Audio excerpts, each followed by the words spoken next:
Hola Antonio, yo me llamo Alex y bueno, este semestre me inscribí a tu clase de historia andina y voy a estar haciendo mi primera presentación y voy a estar respondiendo a las preguntas, más bien el análisis del espacio andino y la expansión del Tahuantinsuyo.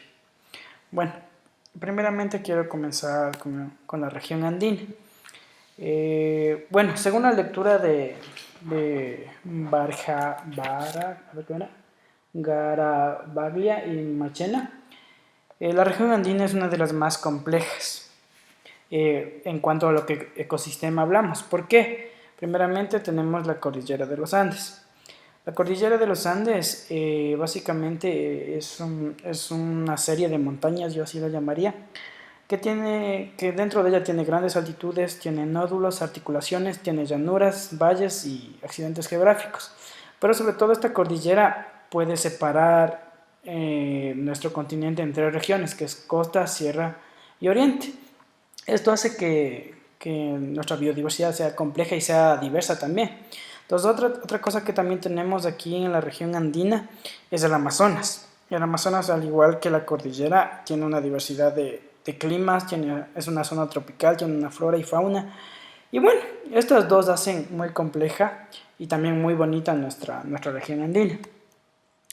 Bueno, el segundo punto que voy a tomar son las primeras sociedades aquí en la región andina. Primero tenemos una diversidad cultural antes de que vengan los españoles acá. ¿Por qué? Por el mismo tema de que tenemos la cordillera y el Amazonas. Los grupos étnicos de esa época tenían que ser muy adaptables a cualquier situación. Por ejemplo, aquí tenemos un mapa o un cuadro de lo que es el páramo andino. Entonces, en esta zona, según la lectura, que sí decía, tenemos una selva nublada que es el bosque alto andino. En esta zona, los grupos étnicos que se quedaron en esta zona la tenían un poco más fácil. ¿Por qué? El alimento lo tenían que dedicarse a la caza, a la pesca y eran como nómadas. Entonces ellos se movían y la tierra les daba todo. Entonces los que se quedaron por acá la tenían un poco más fácil. Pero los que se quedaron por esta zona, por el bosque paramero, su páramo, es una región un poco más seca, si se puede decir aquí. Aquí entonces los grupos étnicos que se quedaron acá tenían que adaptarse a este suelo. ¿Qué hicieron ellos? Ellos básicamente aprendieron a domesticar animales, aprendieron lo que es la agricultura y ellos aprendieron a quedarse cimentados en un solo lugar, ya no eran nómadas. Entonces, miren, entonces por eso decimos que los primeros grupos étnicos tenían que tener esa adaptabilidad a las regiones donde ellos se iban a quedar. Entonces también tenemos el páramo, que básicamente los grupos que se quedaban en esta zona solo subían aquí a hacer como que a pastar a sus ovejas o a sus animales, es lo único que hacían en este páramo. Pero en la punta del páramo no era casi como que muy habitable. Ya. Tenemos también lo que es la organización social y en esta organización social quisiera mencionar a varios grupos étnicos que son los incas, los tahuanacu y los huaris.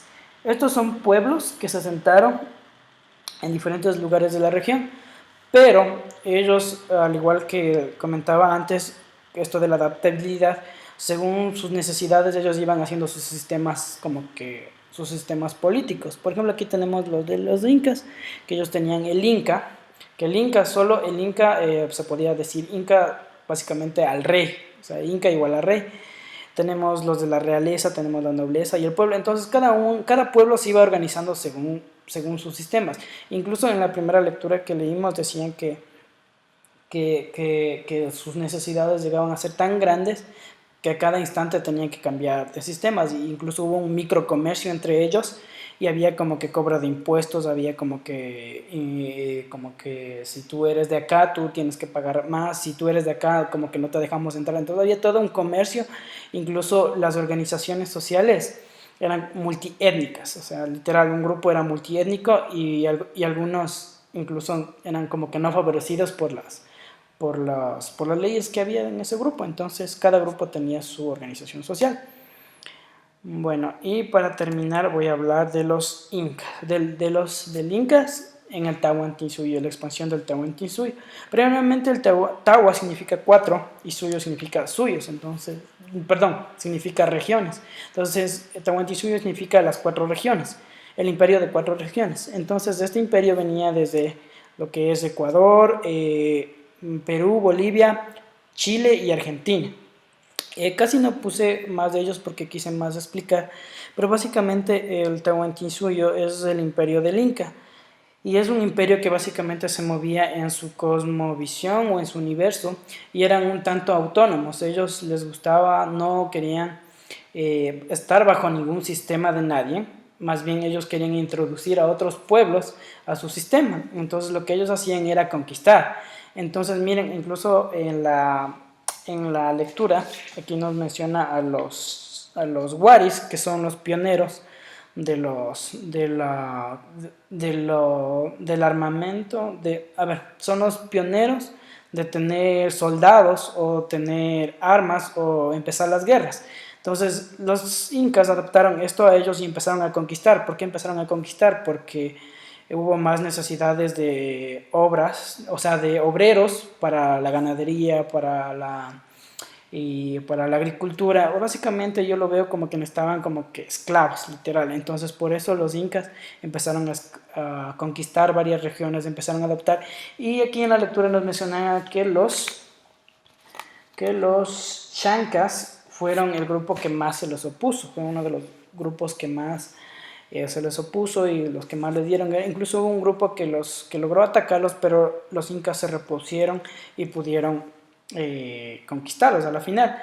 El centro del Tahuantinsuyo es el Cusco, desde ahí se organizaron todos, entonces había niveles también, ¿no? Entonces en la lectura también mencionaban a los ayllus, que eran básicamente los mediadores, los que ponían las leyes, los que veían que todos como que hubiera una armonía, ¿no? Pero esa armonía era como que mentira, porque a la final en la lectura también mencionaba que muchas de estas políticas era con beneficios para los que están en la nobleza y no era tanto igualitario, pero bueno, los ayllus eran los encargados de ver que todo esté normal en el Tahuantinsuyo. Bueno, eso ha sido básicamente un resumen así muy pequeño de lo que yo he leído acá, pero aquí me parecen que menciona varios datos interesantes y me parece bastante interesante a poder aprender estas cosas porque es parte de nuestra identidad. Y bueno, en conclusión, solo quisiera decir que las lecturas me han parecido muy interesantes. He conocido cosas que no sabía, otras sí las sabía, pero no tanto a fondo. Y me parece bastante chévere poder aprender de nuestros grupos étnicos, cómo eran organizados y cómo incluso cuando los españoles llegaron acá se encontraron con que no éramos los grupos étnicos de aquí no eran como que nómadas, sino ya tenían un sistema político, tenían cobro de impuestos, tenían toda una organización política y ellos ya tenían básicamente una ciudad hecha. Entonces, eso me parece muy interesante y gracias Antonio por escucharme y espero que esta exposición haya sido buena. Bueno, hasta luego.